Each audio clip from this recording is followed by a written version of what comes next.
That time I crossed paths with a convicted serial killer. This happened a long time ago. I'm guessing back in 2006, and I can't have been older than 4 years old at the time. Yet I vividly remember the fear I felt during this encounter. I was an early summer morning. It was an early summer morning and the sun was up, but few people were out.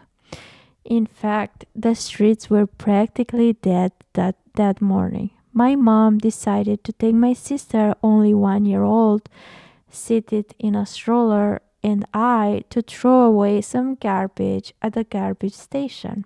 It might add that the garbage station is kind of secluded from nearby houses, bordering one of those deep dark forests of eastern Sweden. Since I was only 4 years old when this happened, the memories from the incident have faded a lot.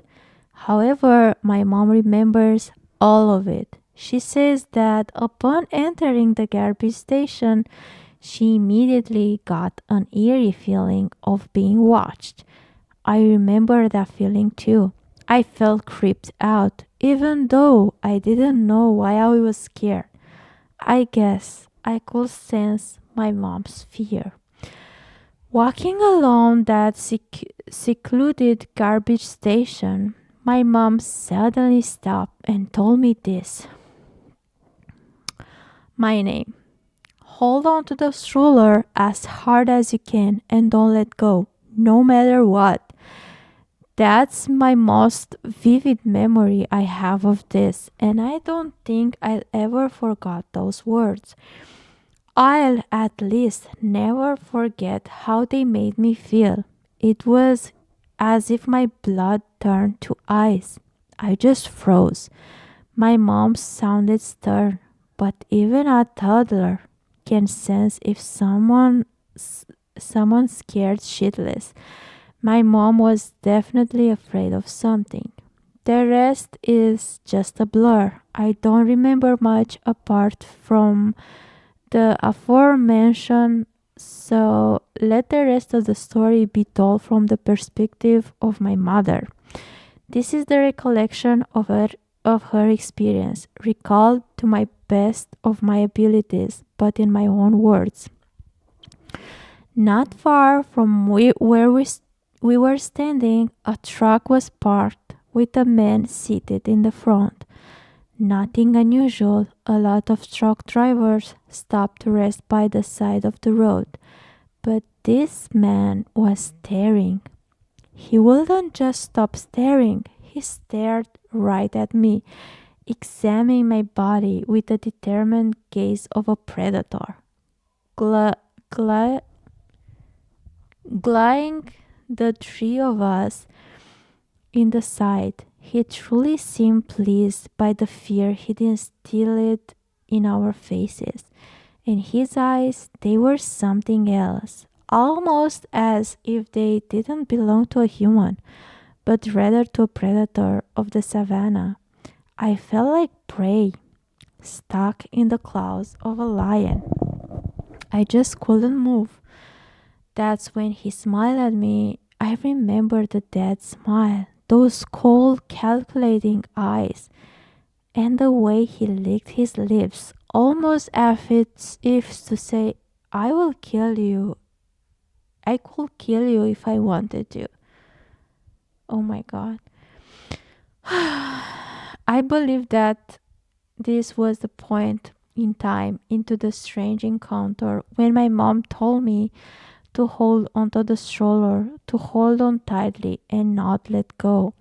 My mom is a small woman, 160 centimeters, weighing about 45 kilograms, about 5 foot 100 okay. And she could easily have been overpowered by the overweight man in the truck.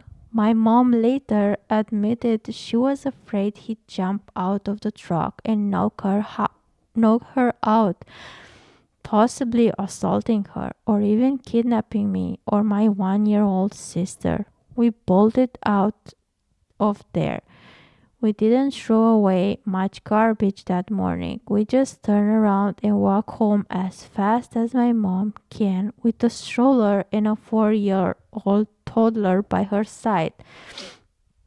We never talked about what happened that day up until very recently. The incident has always lingered somewhere in the back of my mind.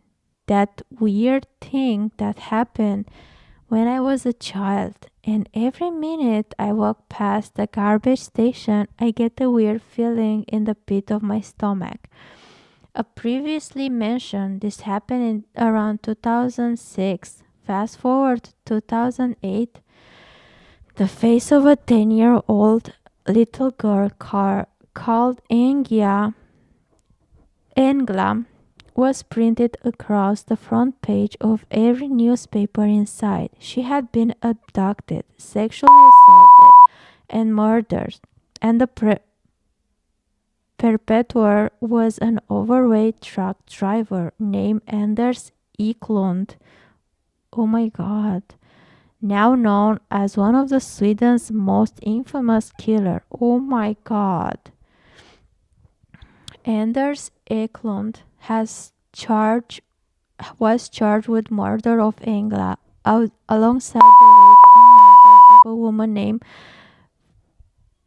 Pernilla. He is also suspected of abducting another little girl who's still missing, making him a pedophile, a serial rapist, and a serial killer. My mom says that she saw Eklund pictures in the paper, especially when she saw those cold, familiar eyes. She knew he was creepy man from the garbage station that early morning, all those years ago. Oh my god. So the thought that you could have been the next victim, it makes my skin crawl. Like, oh my god. And I think he was there like trying to choose his victim. Like, your mom was right to be this scared, and you were right to be creeped out. Like, that was so many ring alarms. And I'm so glad that you are okay. And I don't know what made him change his mind, but oh my god, I don't know what should you do in that situation. Like, you have two kids, two very small kids, you are with a stroller, and what the fuck can you do? And in an area where not a lot of people go. So if you're a mother, and or I don't know, uh, I don't know how to say. Don't go to areas that, as a human being, don't go to areas that are not that well populated. Doesn't matter day or night, don't go. Like, if you go, I don't know, talk to someone over the phone and be like, hey, I'm in this place, blah blah blah. Is this weird guy staring at me? Please call the police, blah blah blah. Yeah, you don't have to. Technically, it's not a crime to be a creep, but if you don't feel safe, call the police. Like, wow. Thinking how my mom or my sister or me or all of us could have been his victims, that sends chills up my spine. And there's even thought you're behind bars. Even though you're behind bars, let's not ever meet again. Yeah, let's not make him meet again with someone ever. TLDR, when I was 4 years old, I crossed paths with and possibly have become a victim of a Swedish serial killer, Anders Eklund. Whew, this story felt so unreal. but I know it's real. And uh, the amount of luck you guys had.